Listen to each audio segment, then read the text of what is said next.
Assalamu alaikum everyone. Hope you all are doing well. Welcome to another informative webinar with Women Fortune Tech. Today we have our guest who is Alina Ejaz, and her topic is Introduction to Sustainable Development Goal.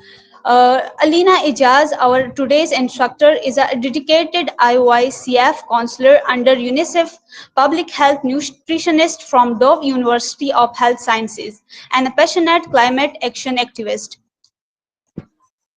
Today she will teach us about SDGs. SDGs actually stands for Sustainable Developmental Goals that was adopted by United Nations in 2015, which are certain goals consisting of 17 highly important goals that we are supposed to achieve till 2030.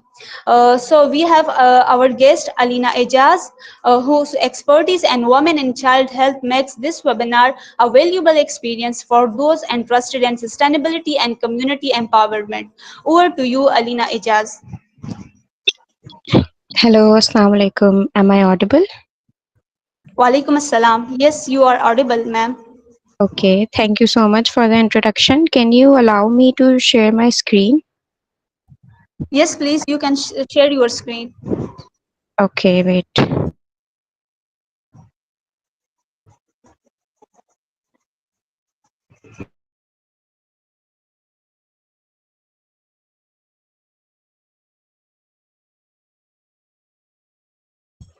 Okay, is my screen visible to everyone? Yes, ma'am. It's visible. Okay, मैंने दो जगह से join किया हुआ है. Can you tell me मेरी आवाज़ double तो नहीं हो रही है? No, ma'am. Okay, thank you so much. Hello, everyone. So, thank you for the introduction. Today, I'm going to be talking about sustainable developmental goals, and I hope you all are good. उसके अलावा, first of all, I would like to know that how many people have an idea about what the sustainable developmental goals are, या आपने कभी SDG की term सुनी भी है या नहीं? So please do write in the chat box.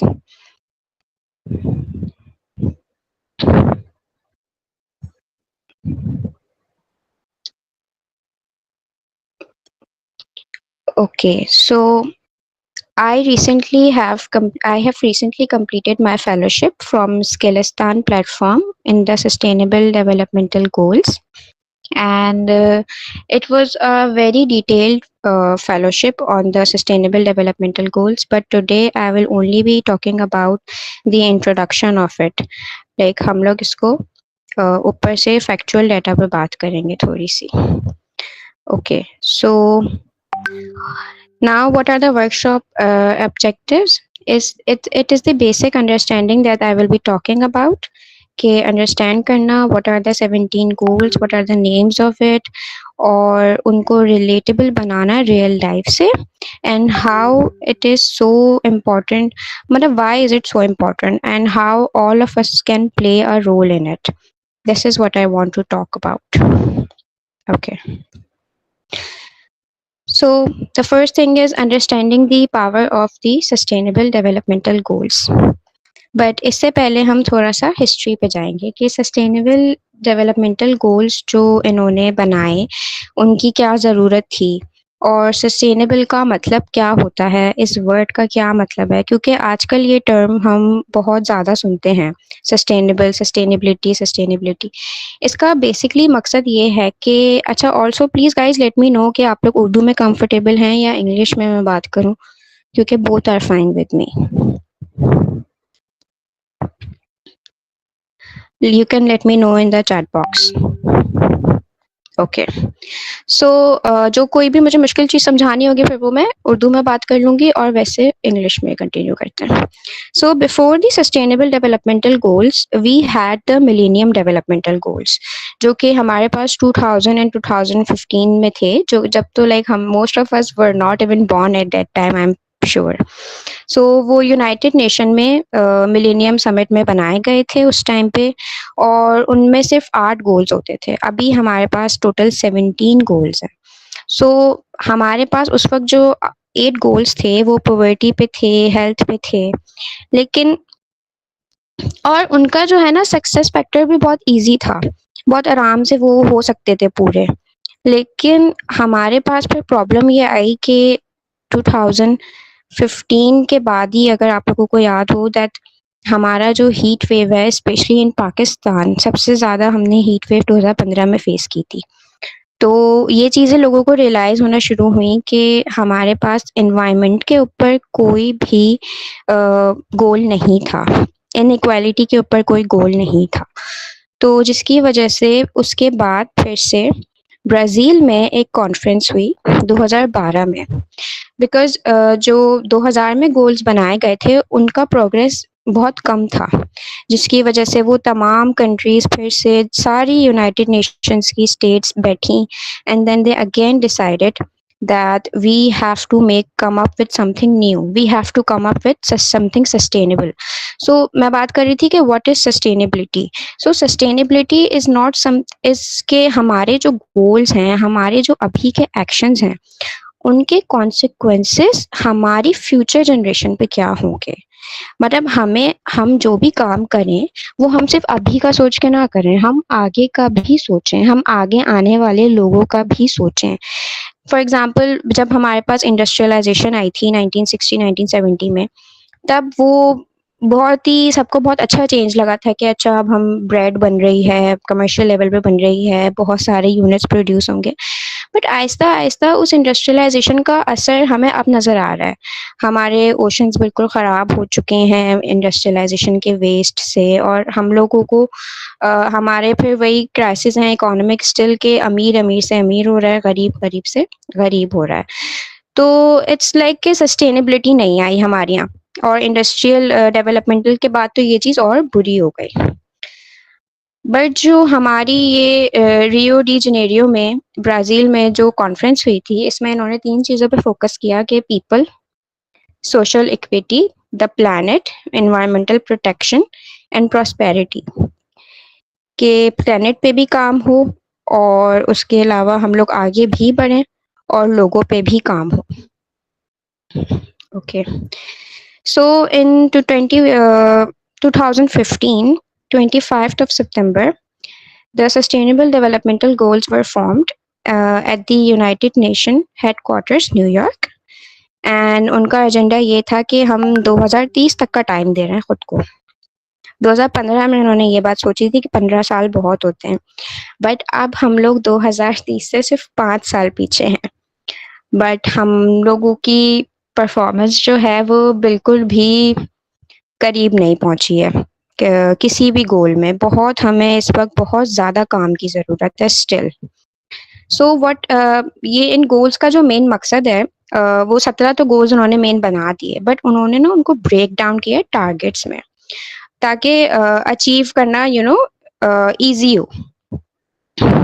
So these are the sustainable developmental goals, जो कि टोटल 17 है। And when you will read them you will realise के ये तो बहुत बेसिक सी चीज़ें हैं।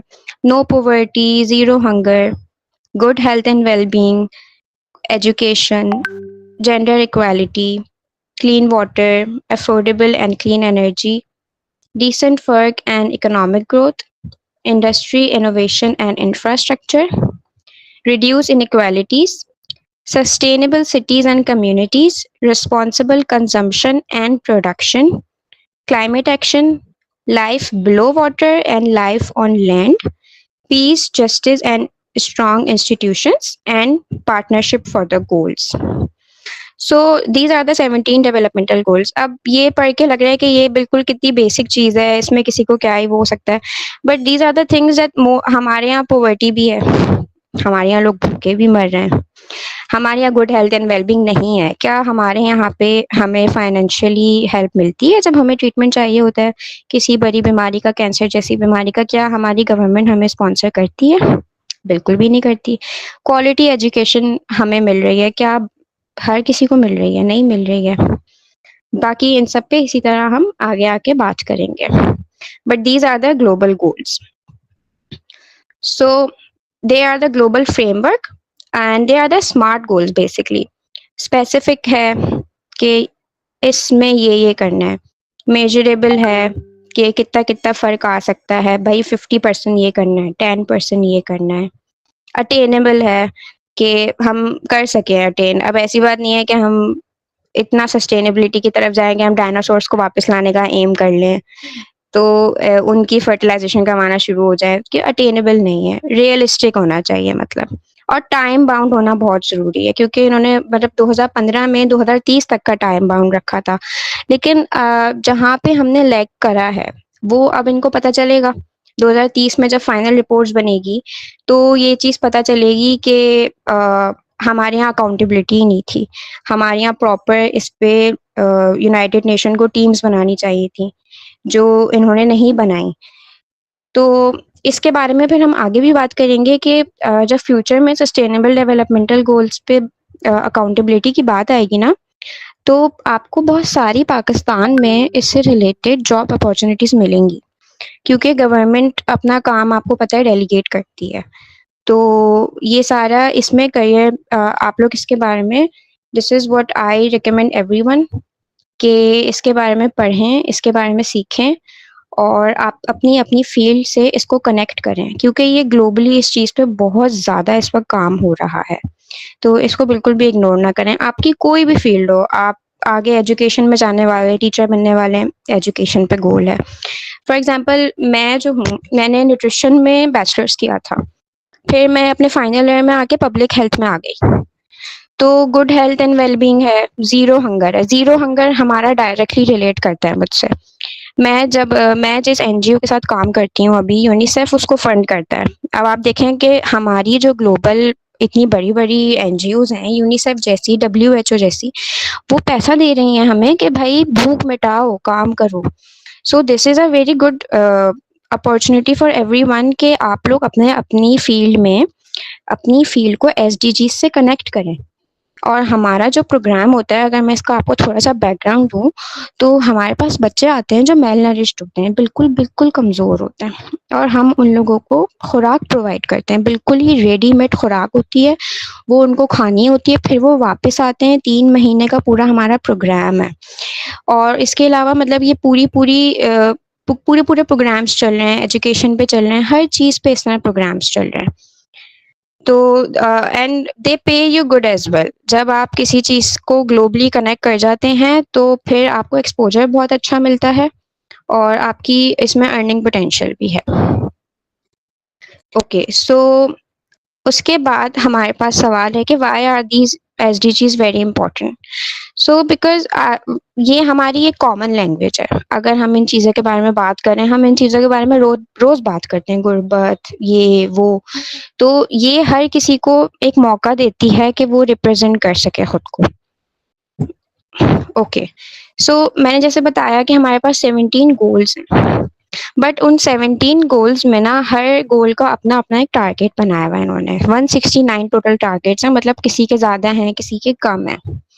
फॉर एग्जाम्पल टारगेट 1.1 है, अगर हम नो पोवर्टी है 1, तो उन्होंने उसका टारगेट 1.1 बनाया हुआ है कि इरेडिकेट एक्सट्रीम पोवर्टी. एक्सट्रीम का मतलब यही होगा कि जो लोग दिन के 700 रुपए कमाते हैं ना, 700 से कम कमाते हैं, वो हमारी एक डेफिनेशन उन्होंने बना दी कि ये एक्सट्रीम पोवर्टी में आते हैं, इस तरह करके.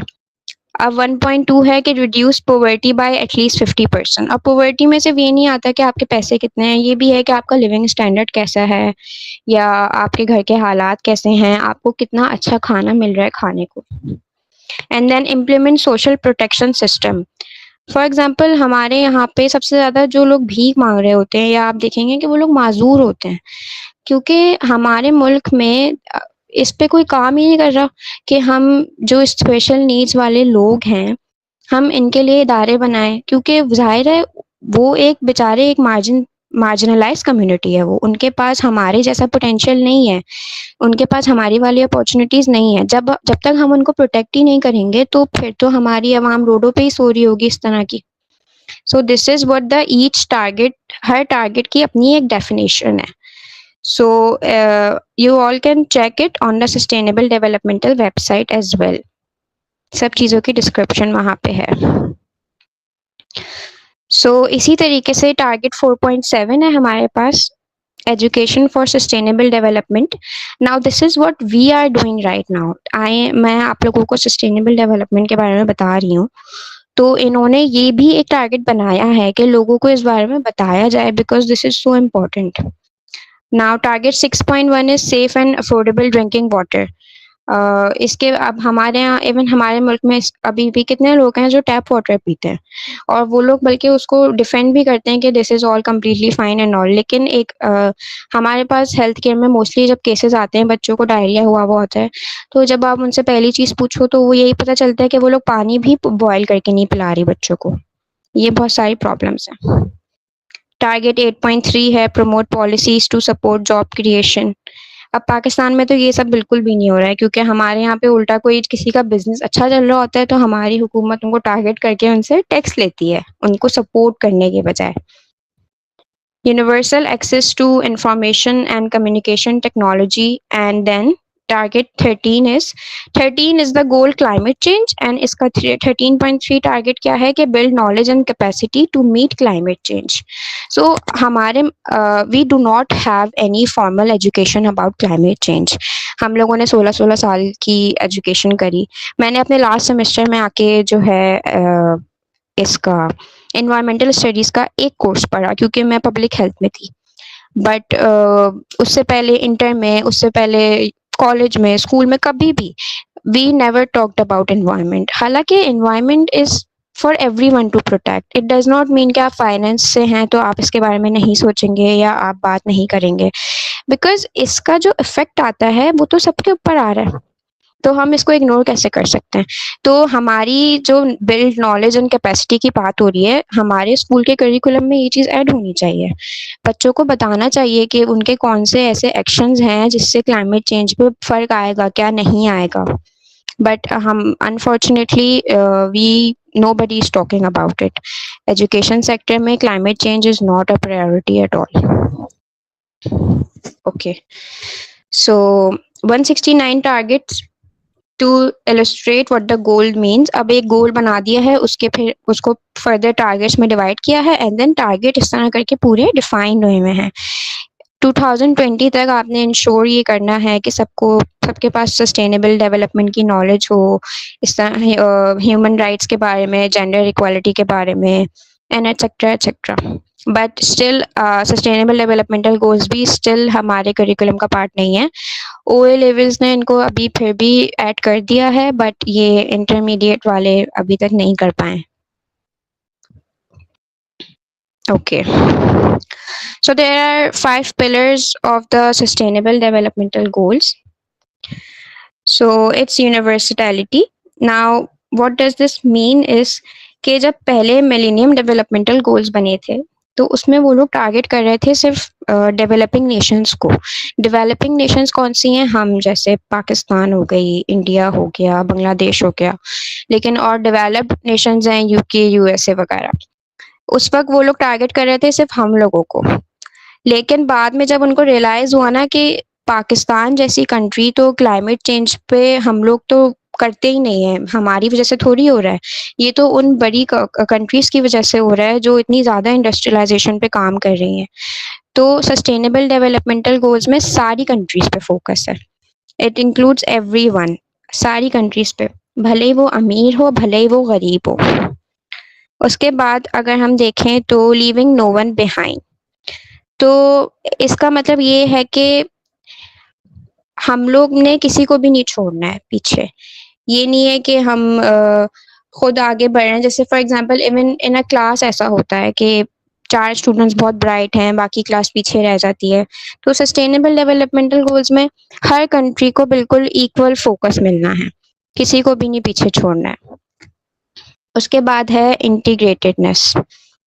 तो इंटीग्रेटेडनेस का ये मतलब है कि ये सारे गोल्स इंटरकनेक्टेड हैं. What we can not do is कि हम किसी एक गोल में फोकस करें तो हमें लगे कि सारे बेहतर हो जाएंगे, खुद ही नहीं. हमने किसी एक में भी आगे बढ़ना है जो हमें दूसरे पे फोकस करना पड़ेगा। जब हम एजुकेशन पे फोकस करेंगे तो ऑफ कोर्स हमारी पॉवर्टी खुद ही कम होगी। जब हम एजुकेशन पे फोकस करेंगे, जब पॉवर्टी कम होगी तो ज़ाहिर है ज़ीरो हंगर की तरफ हम जाएंगे, भूख भी मिटेगी लोगों की आहिस्ता आहिस्ता, वो खुद कमाने लगेंगे। सिमिलरली जब हम एजुकेशन पे फोकस करेंगे तो लोगों को क्लाइमेट चेंज के बारे में भी पता चलेगा, वो अपनी चॉइसेस को थोड़ा माइंडफुली कर पाएंगे। So every SDG is interconnected to each other, सबको साथ लेके चलना है। उसके बाद है multi stakeholder partnerships. So multi stakeholder partnership means के आपका जो है ना अकाउंटेबिलिटी होनी चाहिए कि कंट्रीज जो हैं खाली गवर्नमेंट ने काम नहीं करना है इस पे, लोकल NGOs ने भी काम करना है, इंटरनेशनली भी आपको फंड मिलेंगे, क्योंकि खाली गवर्नमेंट इस पे काम नहीं कर सकती, ना ही खाली इस पे प्राइवेट NGOs काम कर सकती। बट स्टिल बहुत सारी प्राइवेट NGOs हैं, जैसे इवन अगर आप वो देखें जफर अब्बास की है, JTC है, वो ज़ीरो, अगर आप देखें तो वो ज़ीरो हंगर पे काम कर रहे हैं, डायरेक्टली SDG 2 पे काम कर रहे हैं वो, क्योंकि उनके दस्तरखान लगते हैं बड़े बड़े, लेकिन वो सस्टेनेबल नहीं है। क्यों? क्योंकि वो बस लोगों को बुला के खिला रहे हैं। उनको चाहिए कि वो लोगों को ना कुछ सिखा भी दें, लेकिन हाँ उन्होंने अपना ट्रेनिंग सेंटर भी खोला हुआ है। It's a very perfect example कि वो एक प्राइवेट वो चला रहे हैं और वो SDGs पे इस तरीके से काम कर रहे हैं कि वो एजुकेशन भी लोगों को दे रहे हैं ट्रेनिंग के ज़रिए, उसके अलावा वो दस्तरखान भी लगता है, उनका खाना भी खाते हैं। और भी बहुत सारी इस तरह की एग्जांपल्स आपको मिल जाएंगी, ईदी का दस्तरखान हो गया और भी बहुत सारी चीज़ें। और गवर्नमेंट के भी बहुत सारे हमारे प्रोग्राम्स हैं, बेनज़ीर इनकम सपोर्ट प्रोग्राम चलता है और ये सारी चीज़ें, मतलब मल्टी स्टेक होल्डर पार्टनरशिप चाहिए है। उसके बाद है इंक्लूसिवनेस। इसमें ये है कि इसमें सब शामिल हैं, ये नहीं कि हम औरतों को पीछे छोड़ दें, या ये नहीं कि हम बच्चों को भूल जाएं, या ये नहीं कि हम डिसेबल लोगों को भूल जाएं, इसमें हर कोई शामिल है। Okay, so there are 5 pillars of SDGs। It is के हमारा जो मेन फोकस है वो पार्टनरशिप्स पे है, प्रॉस्पेरिटी पे है, लोगों पे है, प्लेनेट पे है और पीस पे है। ये मेन 5 पिलर्स हैं। सो पीपल से रिलेटेड हमारे यही गोल्स हैं कि पॉवर्टी हो गई, हंगर हो गया। प्रॉस्पेरिटी रिलेटेड हमारे यही गोल्स हैं कि हम सोशियो और इकोनॉमिक डेवलपमेंट की तरफ जाएं। पीस रिलेटेड हमारे ये हैं कि हमारा डेथ रेशियो कम हो, हमारी जो कॉन्फ्लिक्ट्स रिलेटेड डेथ होती हैं।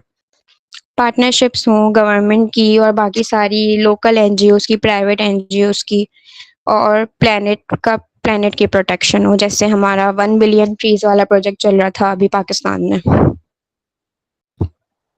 सो ये 17 गोल्स को हमने ब्रेक डाउन किया हुआ है people, prosperity, planet, peace and partnership में।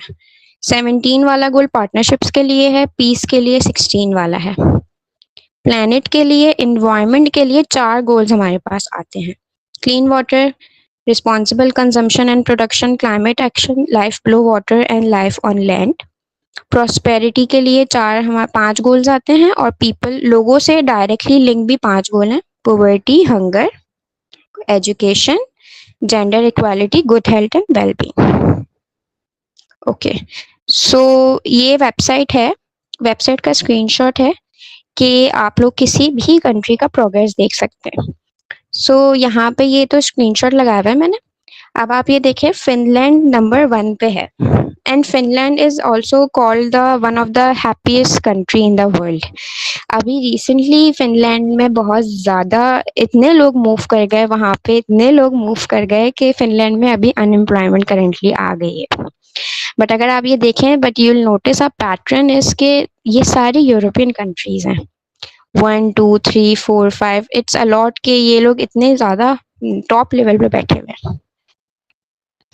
सो हम लोग बात करेंगे, इससे पहले मैं आप लोगों को एक, if you guys can see my screen, okay ये नहीं आ सकता, मैं आप लोगों से चैट बॉक्स में लिंक शेयर करूंगी वेबसाइट का, जहाँ पे आप लोग सारी कंट्रीज का डाटा ओपन करके देख सकते हैं विथ प्रोग्रेस, और वो बहुत ही ज़्यादा कलरफुल और बहुत प्यारा बना हुआ है। सो हम बात करते हैं पाकिस्तान की। अब पाकिस्तान की सस्टेनेबल डेवलपमेंटल रिपोर्ट क्या कहती है, 2024 का डाटा है ये। हम लोग आउट ऑफ 167 137 आए कंट्रीज में। तो अब आप लोग मुझे चैट बॉक्स में बताएं कि ये मतलब कैसा लग रहा है आपको, अच्छा लग रहा है या बुरा लग रहा है?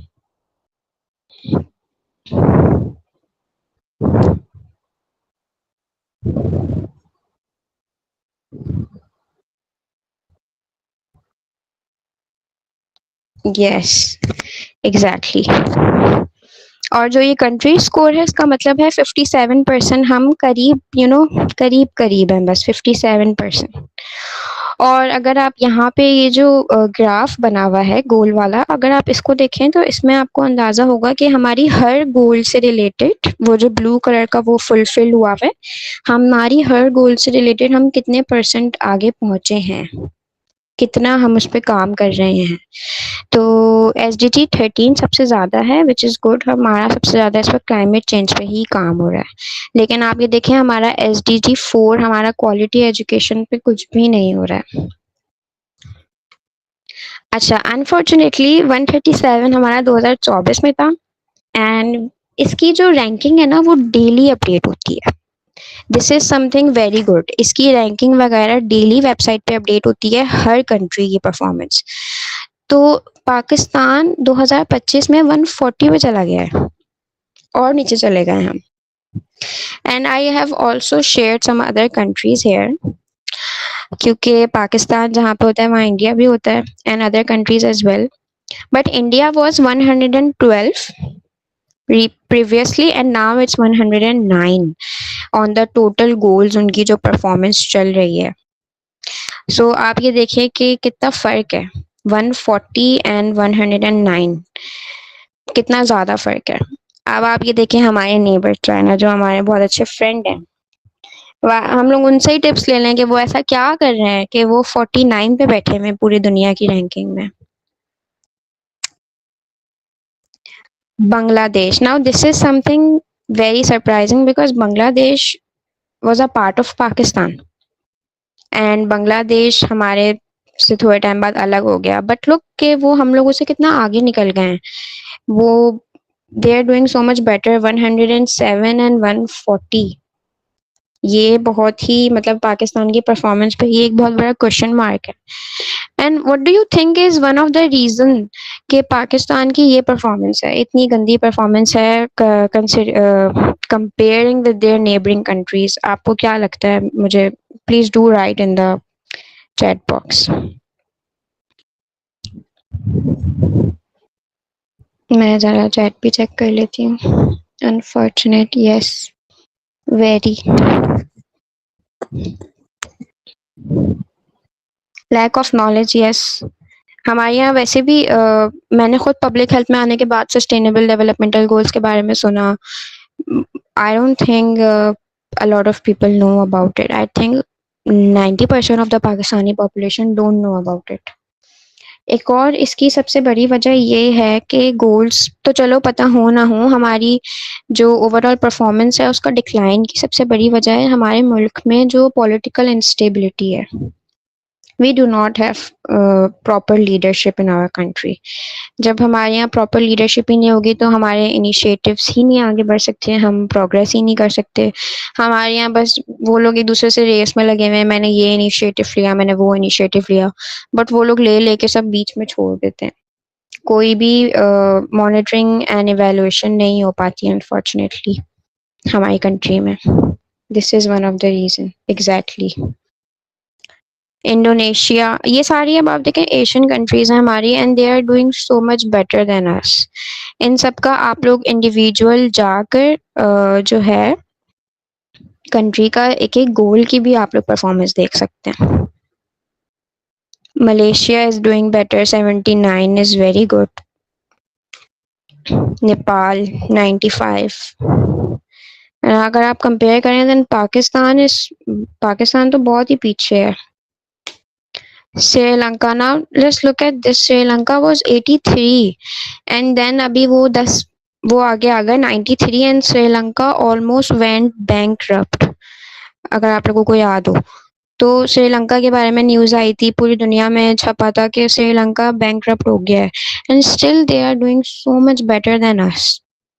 हम लोग इतना डेप्थ लेके भी हम लोग आगे ही नहीं बढ़ पा रहे, बल्कि उल्टा हम वो कर्जा ही चुकाया जा रहा है जो हमने पहले से लिया हुआ काम करने के लिए। ये हमारी एक वो अनफॉर्चुनेट वो है स्टोरी है। सो इन 2016 हमारे नेशनल फ्रेमवर्क में जो है, जो हमारी अपनी मेन पॉलिसीज हैं, उसमें पाकिस्तान ने एसडीजीज को जो है एक्सेप्ट किया था और जो है मतलब प्रायोरिटीज बनाई थी। यहाँ पे भी प्रायोरिटी 3 में जाके इन्होंने क्लाइमेट एक्शन को रखा, which is very wrong because Pakistan, आप लोगों को ये बात पता है, पाकिस्तान इज नाउ नंबर 1 जो कि क्लाइमेट चेंज के रिस्क पे है। नंबर 1 डिजास्टर रिस्क पे है पाकिस्तान पूरी दुनिया में इस वक्त। और पाकिस्तान मतलब अल्लाह ना करे, but Pakistan is going to face frequent floods and frequent environmental disasters अब से आने वाले हर अगले साल, क्योंकि क्लाइमेट चेंज का जो डैमेज होना था वो हो चुका है।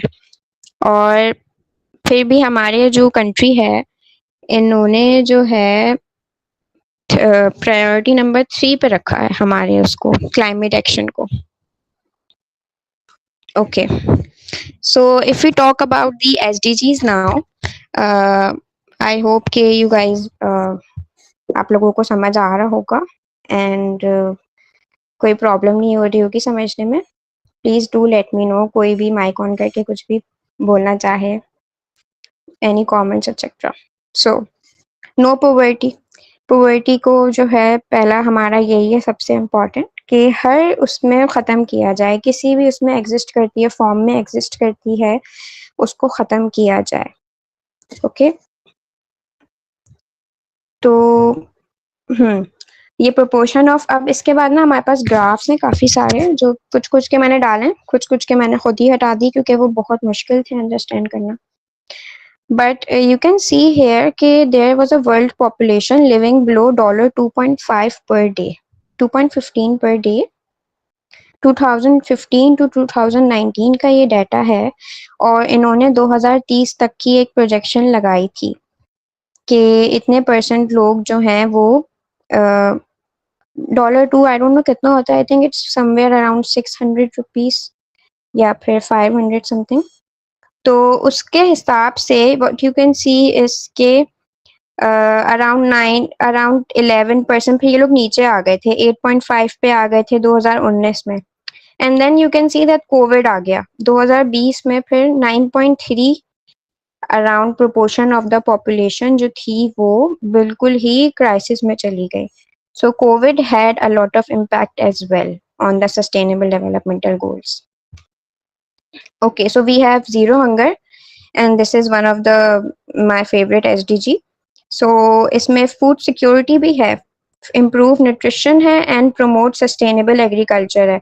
So it's not just about कि हम nutrition पे बात करें, but it's also कि हम लोग की जो farming वगैरह है, हमें जो crisis वहाँ पे आ रहे हैं हम उनसे भी deal करें कि क्या क्या प्रॉब्लम्स आ रही हैं जब हमारी फसलें तबाह हो जाती हैं। तो because it is all directly linked, ये सब चीज़ों को हमने लिंक्ड लेके चलना है। अब फॉर एग्जांपल ये एक मैप है, इसमें आप ये देखें कि अंडर नरिशमेंट 2020 से 2022 में कितनी फैली हुई है। तो इसमें ये बिल्कुल यहाँ पे राइट साइड पे देखिएगा पाकिस्तान भी है बीच में। I don't know if you guys can see, yes you can सी, ये पाकिस्तान है। एक मिनट, हाँ ये मेरे एरो पे पाकिस्तान है and you can see this colour is pretty dark. इसका मतलब है ये 25 to 40% of people are undernourished in Pakistan. Okay, so good health and wellbeing SDG number 3। अब इसमें सिर्फ ये नहीं है कि हमें हमारी फिजिकल हेल्थ के बारे में बात हो रही है, इसमें हमारी मेंटल हेल्थ के बारे में भी बात होती है। Quality of health care services, सबके पास अच्छी हेल्थ केयर सर्विसेज मौजूद होनी चाहिए, लेकिन अनफॉर्चुनेटली ऐसा नहीं है। हमारे यहाँ पे आप गली के डॉक्टर के पास जाके नहीं दिखा सकते क्योंकि आप शायद भरोसा ही नहीं कर सकते उस पर कि वो किस तरीके से आपको ट्रीट करेगा। मतलब क्वालिटी सर्विसेज हर किसी को अवेलेबल नहीं है और हर कोई आगा खान तो एफोर्ड कर नहीं सकता। तो गुड हेल्थ एंड वेलबींग का मतलब यही है कि अफोर्डेबल भी तो हो हेल्थ केयर हमारे लिए। For example, this is the density of health professionals पर 10,000 पॉपुलेशन। जैसे WHO का ना एक स्पेसिफिक नंबर होता है कि 10,000 की पॉपुलेशन पे 10 डॉक्टर्स होने चाहिए, 10 या 15 डॉक्टर्स। तो अब आप ये देखें यहाँ पे सर्दर्न एशिया में वी हैव ओनली 8.1 डॉक्टर्स। ये नीचे मेडिकल डॉक्टर आ रहे हैं ग्रीन। 8.1 डॉक्टर्स हैं हमारे पास पर 10,000 पीपल, मतलब 10,000 पॉपुलेशन को ट्रीट करने के लिए। ये जस्ट एन एस्टिमेटेड नंबर्स होते हैं, बट ये जब आपके ग्रेजुएट्स हो रहे होते हैं लोग तो उस हिसाब से नंबर्स पता चलते हैं। और इनमें से कितने लोग तो कितनी तो औरतें होती हैं जो प्रैक्टिस नहीं करती हैं, कितने लोग ऐसे होते हैं जो मुल्क से बाहर चले जाते हैं। तो जब हमारे यहाँ कोविड जैसी अल्लाह ना करे कोई इमरजेंसी आती है तब ये बात आपको पता चलती है कि डॉक्टर्स का कितना बुरहान है हमारे यहाँ। क्वालिटी एजुकेशन, इसमें यही है कि सबको एक क्वालिटी एजुकेशन मिले, सबको सेम अपॉर्चुनिटीज मिले। Now this is something very important. इसके लिए जो एनजीओ सबसे ज्यादा काम कर रही है, जिसका काम मैं आप लोगों को सजेस्ट करूंगी कि डू चेकआउट, मैं चैट बॉक्स में लिख देती हूँ। अगर आपको नहीं पता, the citizen foundation is doing work in this. Citizen foundation के बहुत सारे स्कूल्स हैं अक्रॉस पाकिस्तान, आप लोगों के शायद घर के पास भी कहीं ना कहीं होगा, और उनकी फीस वगैरह 10 से 20 रुपए होती है। सबको वो लोग सेम लेवल की एजुकेशन दे रहे हैं। You can volunteer with them as well. आप लोग लाजमी इस तरह के सोशल एक्शन प्रोग्राम्स में वॉलंटियर करें और सर्टिफिकेट्स लें। क्लाइमेट चेंज के ऊपर कोई ना कोई काम करें, कोई सेशन अरेंज करें। एजुकेशन के लिए आप किसी एक बच्चे की एजुकेशन, किसी कोई बच्चा है, इवन आपकी मेड आती है घर में, सही है, आप अपनी मेड से पूछें कि क्या उसके बच्चे स्कूल जाते हैं। अगर उसके बच्चे स्कूल नहीं जाते तो हो सकता है उसके पास पैसे हों, लेकिन वो उसको प्रायोरिटाइज ना करती हो कि वो एजुकेशन, मैं बच्चों को तालीम दिला के क्या करना। आप उनकी सोच पे काम करें, आप उनको समझाएं कि तुम अपने बच्चों को स्कूल लाजमी भेजो। वो बोले पैसे नहीं है तो आप उसको ऑप्शन बताएं कि ये TCF का स्कूल है, यहाँ पे 10 रुपए फीस होती है, 20 रुपए फीस होती है, बच्चों को पढ़ाओ, इस गुर्बत की साइकिल से निकलो। ये आपका कंट्रीब्यूशन होगा सस्टेनेबल डेवलपमेंटल गोल्स। ठीक है, अब है हमारे पास जेंडर इक्वालिटी। अब जेंडर इक्वालिटी को हमारे यहाँ पे लोग जो है ये समझ लेते हैं कि बस फेमिनिज्म की बात हो रही है। It's not like that. हमारे यहाँ पे जेंडर इक्वालिटी की हम बात कर सकते हैं वायलेंस के ऊपर, डोमेस्टिक वायलेंस के ऊपर। जेंडर बेस्ड डिस्क्रिमिनेशन बहुत होती है, and this is not just for women, this is for both man and women. क्योंकि हमारे यहाँ मर्दों को लेके भी बहुत डिस्क्रिमिनेशन होती है। सब कुछ मतलब इक्वली चल रहा है। इसकी सबसे अच्छी एग्जांपल आप ये वाला ग्राफ देखें। इसमें लिखा हुआ है कि proportion of seats held by women in national parliament. अब ये देखें, ये जो ट्रायंगल्स बने हुए हैं ये पार्लियामेंट है, सही है। हम बात करेंगे साउदर्न एशिया की। ये देखें, ये रहा ट्रायंगल, ये मतलब 20 to 30% के बीच खाली हमारी औरतें बैठी हुई हैं पार्लियामेंट में। लेकिन ये भी आप ये देखें कि साउदर्न एशिया में ये इंडिया वगैरह सब कुछ इंक्लूड है, ये सिर्फ पाकिस्तान का डाटा नहीं है। पाकिस्तान का डाटा तो और भी कम है, क्योंकि अब आप ये देखें, आपने खुद कितने सालों से देखा होगा कि क्या कोई औरत इलेक्शन में खड़ी हुई? क्यों? अगर आजकल तो सब कुछ चल रहा है ना, औरतें तालीम भी हासिल कर रही हैं, सब कुछ कर रही हैं, तो रिप्रेजेंटेशन क्यों नहीं है?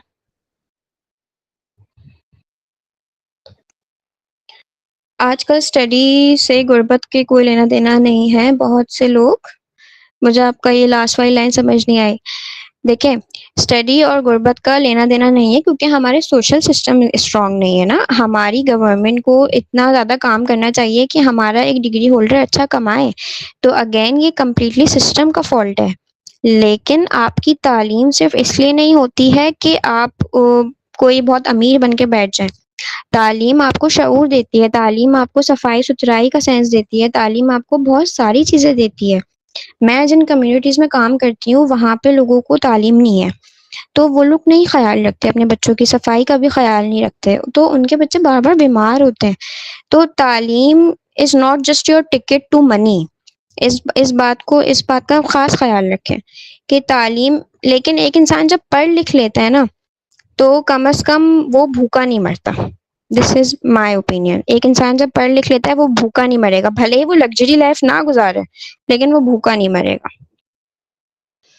सो SDG 6 is clean water and sanitation. तो इसमें यही है कि सबको पानी, साफ सुथरा पानी मिले, लेकिन बहुत हमारी जगह पे ये भी नहीं है।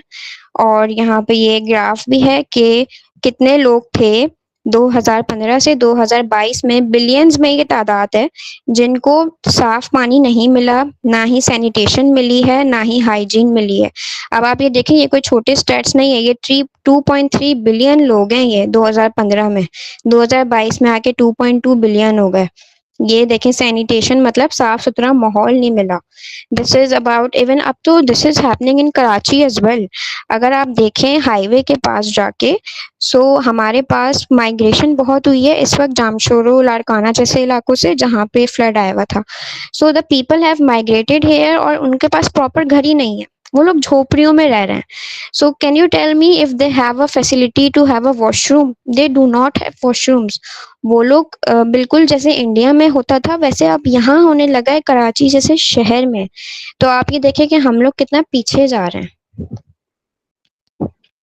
Affordable and clean energy, again now this is about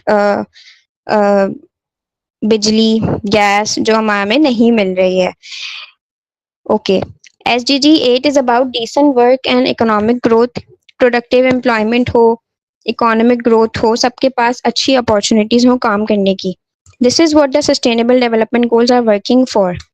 अब इसमें आप ये देखें कि proportion of informal employment, informal employment का मतलब है कि हमारे यहाँ पे जैसे मासियाँ होती हैं ना, जिनका कोई हम साइन नहीं करवाते, कॉन्ट्रैक्ट नहीं होता, हमारा जब दिल करेगा हम उनको निकाल देंगे। तो पाकिस्तान, आप साउदर्न एशिया में देखें, 84% people are employed without a contract. इसका मतलब there is no job security here. अब आप सिमिलरली बाकी कंट्रीज का आप देखें, आप ऑस्ट्रेलिया एंड न्यूजीलैंड में देखें, only 24% people are employed without a contract, बाकी सब लोग कॉन्ट्रैक्ट साइन करते हैं। आप अमेरिका में देखें, ओनली 13.2%। इसका मतलब है कि वो लोग सही से लेके चल रहे हैं ना अपने सिस्टम को, अपनी चीज़ों को। Okay, SDG 9 industry, innovation and infrastructure पे ये फोकस करता है। और उसके अलावा जो है, जैसे इंडस्ट्रीज में यही आ जाएगा, इंडस्ट्रियल वेस्ट वगैरह की मैनेजमेंट। और उसके अलावा ये देखिए, रिसर्च एंड डेवलपमेंट पे हमारा GDP जो होता है, ग्रॉस डोमेस्टिक प्रोडक्ट की जो वैल्यू होती है एक कंट्री में, कितना जो है मार्केट वैल्यू के समान बन रहा है, उसमें हमारा रिसर्च एंड डेवलपमेंट पे हम लोग सिर्फ 0.58% लगाते हैं।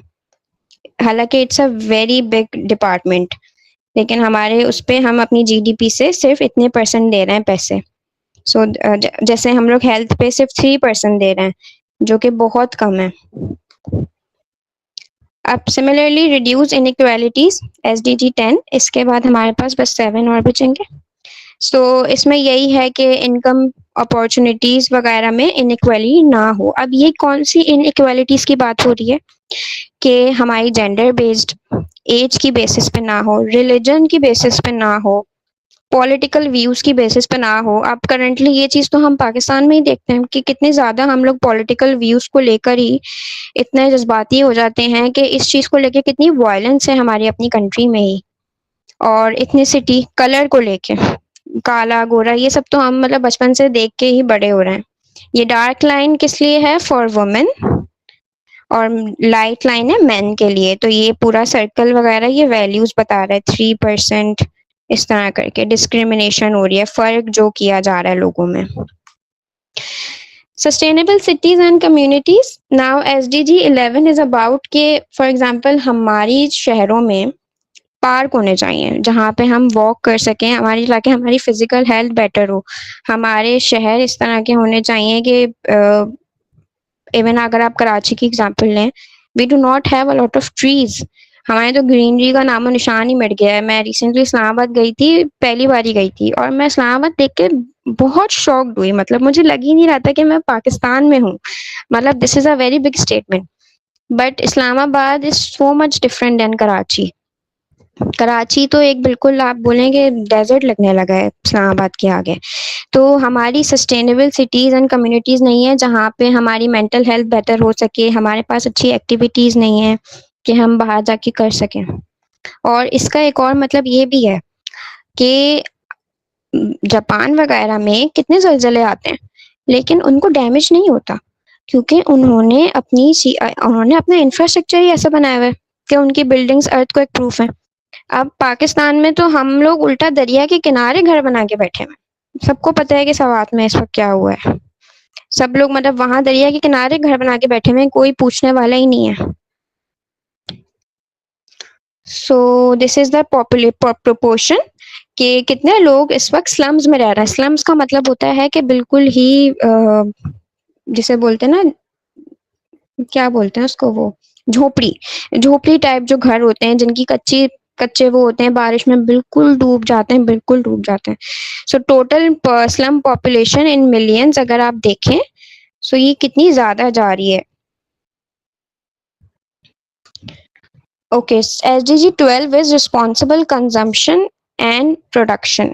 सो इसमें this is something very important कि हम लोग किस तरीके से चीज़ें कंज्यूम करते हैं।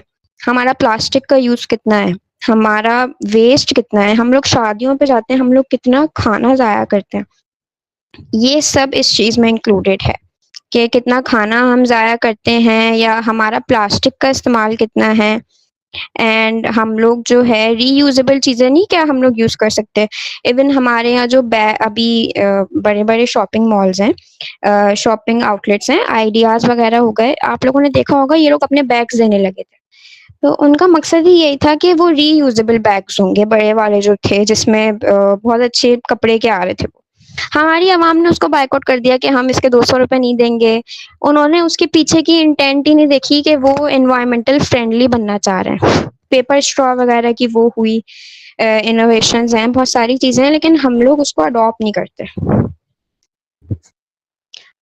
ये हमारे पास एस्टिमेटेड फूड वेस्ट है इन हाउस होल्ड पर पर्सन के हिसाब से है, ये 2019 का डेटा है।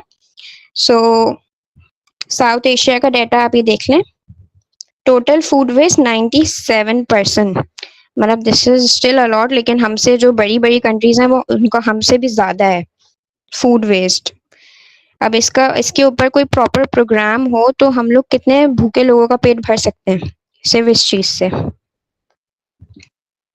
Then we have climate action. Now this is one of the most important SDG you need to focus on. आप लोग आगे जाके बैचलर्स करेंगे इकोनॉमी, तो environmental studies is one of a very good and emerging field. इसमें भी जा सकते हैं, या फिर अगर आप लोग सिविल इंजीनियरिंग में जाते हैं तो आप लोग डायरेक्ट SDG से इंफ्रास्ट्रक्चर पे काम कर सकते हैं। सस्टेनेबल बिल्डिंग्स बनाने पे फोकस करें, कैसे सस्टेनेबल बिल्डिंग्स बन सकती हैं जो लास्ट करें, जो फ्लड से फाइट करें। ये सारे हमारे आगे के इंजीनियर्स ही ये सारा काम करेंगे। तो हर अपनी फील्ड से इस चीज़ को लाजमी कनेक्ट करें। So SDG 13 focuses on addressing climate change through mitigation, adaptation and increased resilience. ये हमारा ग्लोबल एनुअल मीन टेम्परेचर है कि पहले जो थी ये ब्लू इंडिकेट्स के काफ़ी पहले ये ठंड वाला वो था, और ये red indicates that now we are completely have been taken over by the global warming. और पाकिस्तान का तो इतना वो भी नहीं है, नेगेटिव इम्पैक्ट भी नहीं है, लेकिन पाकिस्तान जो है वो भुगत रहा है। बाकी जो कंट्रीज हैं उनका वो ये है कि पाकिस्तान की लोकेशन ऐसी है कि पाकिस्तान को ये करना पड़ रहा है बर्दाश्त, हीट वेव्स जो आ रही हैं और ये फ्लडिंग जो हो रही है।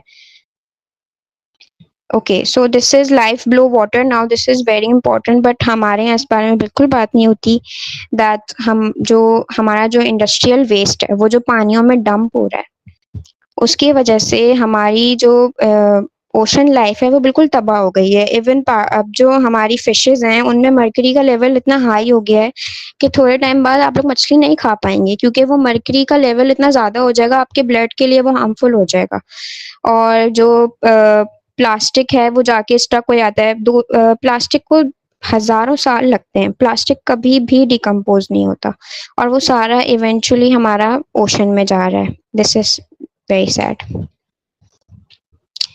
उसके अलावा life above land, now this is about the animals and this is about जो हमारी डिजर्टिफिकेशन हो रही है, मुझे याद नहीं आ रहा उसको क्या बोलते हैं, वो जो दरख्त काट दिए जाते हैं, हमारी डिफॉरेस्टेशन।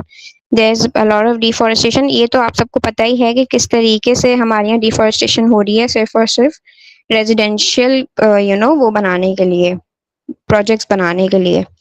इवन हमारे पास जो इमार का प्रोजेक्ट है इन कराची, वो बहुत गलत लोकेशन पे है, क्योंकि वो वहाँ it should not be there, लेकिन वो बन गया। अनफॉर्चुनेटली हमारी गवर्नमेंट पैसे ले लेती है और चुप होके बैठ जाती है, लेकिन वहाँ के लोग कंटिन्यूसली खतरे में रहते हैं जब भी फ्लड वगैरह का नुकसान होता है। तो सो अब आप इसमें ये देखें, दिस इज़ वेरी क्रूशल कि फॉरेस्ट एरिया में हमारा ये रेड का मतलब है कि ये कम हो रहा है एंड ग्रीन का मतलब है कि इम्प्रूव हो रहा है। अब आप ये देखें मेरे पॉइंट पे, ये पाकिस्तान है। पाकिस्तान अपनी एशिया में खाली this is the only region जो कि अपने दरख्तों को काटे ही काटे जा रहा है। इंडिया भी अपने फॉरेस्ट को बचा रहा है, चाइना भी बचा रहा है, लेकिन पाकिस्तान में आप ये देखें इट्स कम्प्लीटली रेड। तो दिस इज़ वाई हमारे इतने सिवियर हीट वेव्स आ रही हैं, इतने सिवियर फ्लड्स आ रहे हैं। So next is peace, justice, and a strong institution. So it focuses on peace, justice, और जैसे इन पाकिस्तान वी नो हमारे यहाँ कैसे कत्लो गारत गरी हो रही है। अभी रिसेंटली पंजाब में 2 भाई थे जिनका कत्ल हुआ, बहुत माइनर से इशू पे। क्या हमारे मुल्क में अगर जस्टिस होता, स्ट्रॉन्ग इंस्टीट्यूशंस होती, तो इस तरह के केसेस हो रहे होते? इतनी छोटी छोटी बातों पे रोज़ रोज़ कत्ल और इतने इतने rape cases. So this is what the SDG 16 is about, कि जस्टिस हो। ये है कि कॉन्फ्लिक्ट रिलेटेड दैट। अब आप इसमें एक पैटर्न ये देखेंगे 2020 में when people were in quarantine, so there is like -1%। This is so surprising to see कि मतलब कि अगर आपको कॉन्फ्लिक्ट रिलेटेड दैट्स की बचानी है, लोगों की जो झगड़ों में मर जाते हैं छोटी मोटी दुश्मनियों में, तो लोगों को घरों में बंद कर दिया जाए। 2020 में आप ये देखें, इंक्रीज देखें। So partnerships, now this is SDG 17 and the last SDG. So multi stakeholder partnerships, जो मैंने पहले भी बताया था कि government, local NGO, national NGO, international NGO, सबको साथ आना है। एंड इंडिविजुअल्स, आपके जैसे, मेरे जैसे यूथ, हमारी छोटे बच्चे 18-19 साल के, जिन्होंने जो है, जो ये आप में से कोई एक भी अगर अपनी क्लास में, स्कूल में है, आप लोग कॉलेज में हैं, एक पीरियड मांगे टीचर से और बोलें कि मैंने लोगों को इसके बारे में बताना है, तो दिस इज़ वेरी इंपॉर्टेंट। और एक और चीज़ जो क्लाइमेट चेंज के बारे में मैं बोलूँगी कि आप लोग अपने घरों में भी ये सब चीज़ें कर सकते हैं बहुत ईजीली। अपना प्लास्टिक का इस्तेमाल कम करें, सही है, रीयूजेबल चीज़ें बना रहे हैं आप लोग, जिससे आपकी हेल्प हो। आपके पास घर में प्लास्टिक की बॉटल पड़ी है कोल्ड ड्रिंक्स वाली, उनको फेंकने के बजाय उस पर थोड़ी शीट वीट चढ़ा के उसको पेन होल्डर बना लें। बहुत छोटी छोटी चीज़ें हैं। पानी जो है बिल्कुल भी ज़ाया होने से बचाएं। इस तरह इन चीज़ों से आप, जब आप करेंगे क्लाइमेट चेंज पे, वो क्लाइमेट एक्शन लेंगे, आप 10 लोगों को बताएंगे, वो लेंगे, इस तरह करके कलेक्टिव एफर्ट बनेगी। लेकिन ये शुरू कैसे होगी? इंडिविजुअल से ही शुरू होगी। सो आप मुझे लाजमी ये बात बताएं, चलें 3 ज़्यादा हो जाएंगे, 1 या 2 बताएं SDG जो मैंने अभी बताए उनमें से, कि आपको सबसे ज़्यादा, आपको क्या लग रहा है कि आपको किसकी फ़िक्र है, या आपको क्या लगता है कि किस पे सबसे ज़्यादा काम ज़रूरी है। लाजमी कमेंट करें या माइक खोल के बताएं।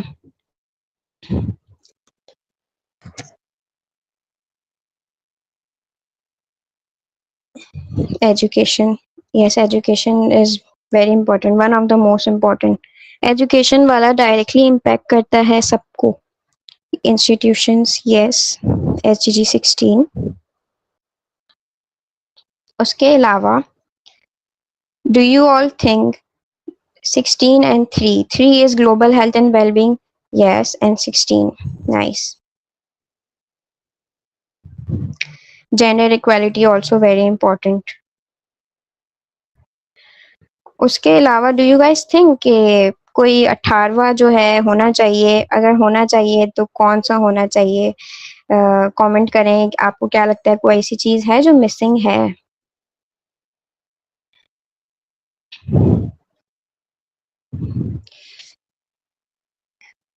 ये भी एक, ये तो खैर ऐसे ही डाला हुआ है, should space become the 18th SDG?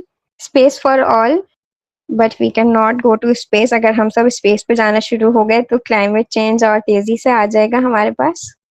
क्योंकि हमारी जो इस वक्त पहले फ्लाइट्स वगैरह का सिस्टम नहीं होता था ना, ये सब जब से शुरू हुआ ओजोन लेयर तबाह हुई और इसीलिए ग्लोबल वार्मिंग इतनी तेजी से बढ़ी है। और मे बी से 18 SDG हमारा ये भी हो सकता है कि safe and digital life, because आजकल सोशल मीडिया बहुत एक्टिव चल रहा है। Everyone has public public account है सबके पास, लेकिन पब्लिक अकाउंट में सेफ्टी नहीं है ना।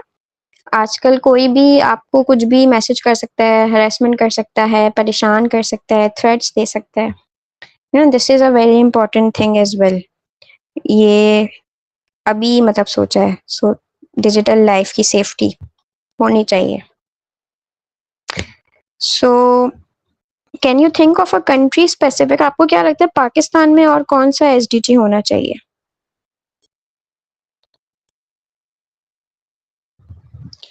बिल्कुल स्पेसिफिक, जो सिर्फ हमारे मुल्क को इस एसडीजी की जरूरत है, बाकी दुनिया के बगैर शायद चल जाए, हमें बहुत जरूरत है। इसके बारे में कमेंट करें।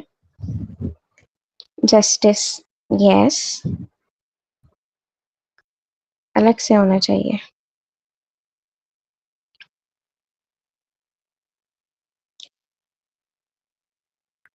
Better relations with neighbours, honesty, yes, with neighbour states. हाँ, इस पे फिर इंडिया पाकिस्तान दोनों को मिलके काम करना पड़ेगा। 1, 4 and 13. 1 is no poverty, yes, 4 is education and 13 is climate change. What you can do is कि आप लोग लाजमी अपने दोस्तों से इस बारे में बात करें, जहाँ भी आप लोग हैं, स्कूल जाते हैं, कॉलेज जाते हैं, लाजमी एक आध सेशन अपनी कम्युनिटी में करें, बल्कि अपनी बहनों को भाइयों को घर में बैठ के बताएं कि वो इस चीज़ के बारे में बात करें। इस तरह करके आप लोग लाजमी कंट्रीब्यूट कर सकते हैं। जो एनजीओज, आपको अलग से कुछ करने की ज़रूरत नहीं है, जो एनजीओज इस पे ऑलरेडी काम कर रहे हैं उनके साथ वॉलंटियर करें आप। सही है, बहुत सारे एनजीओज काम कर रहे हैं, आप उनकी बहुत सारे तरीके से मदद कर सकते हैं। फॉर एग्जाम्पल, अगर हम वुमेन फॉर्चून की बात करें, ये लोग किस चीज़ पे काम कर रहे हैं? ये डिजिटल एजुकेशन है। This is directly linked to the quality education SDG. This is such a good job. और ये काम कोई भी कर सकता है, लेकिन हम में से बहुत सारे लोग इनिशिएटिव नहीं ले पाते। आप लोग अपनी अपनी कम्युनिटी में छोटे छोटे इनिशिएटिव्स लें, एसडीजी से उसको रिलेट करें, अपना पूरा एक्शन प्लान बनाएं। आप एनजीओज को अपना पूरा प्लान भेजें कि मैं कोलैबोरेट करना चाहती हूँ आपके साथ, मैं इस तरह करके। आप बल्कि इवन कितनी सारी अपॉर्चुनिटीज आती हैं इंटरनेशनली अपना पूरा कम्युनिटी एक्शन प्लान पिच करने की, और वो लोग आपको फंडिंग देने के लिए तैयार होते हैं। स्पेशली अगर आप ऐसे इलाकों से हैं ना जहाँ पे इतनी अच्छी फैसिलिटीज़ नहीं है, बड़े मतलब बड़े शहर में भी ऐसे इलाके हैं हमारे पास, सरजानी है, कोरंगी है, न्यू कराची है, यहाँ पे बहुत काम की ज़रूरत है। अब जाहिर है नाजमाबाद वगैरह जैसे इलाकों में तो नहीं है। इसी तरह अगर आप इंटीरियर की साइड से हैं तो फिर तो आप लाजमी अपनी कम्युनिटी में इनिशिएटिव ले सकते हैं, आप फंडिंग हासिल कर सकते हैं इंटरनेशनल ऑर्गेनाइजेशन से। आजकल ग्लोबली ये इन सब चीज़ों पे बहुत काम हो रहा है।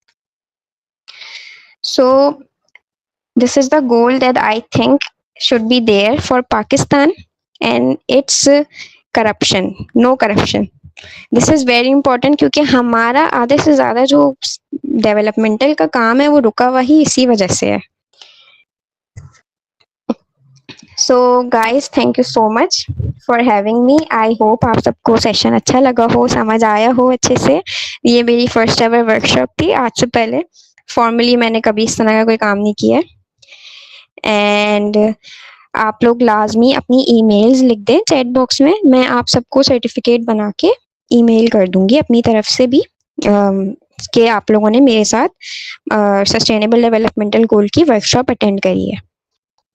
And I thank you so much again for having me. I hope कि आप लोगों को अच्छा लगा होगा।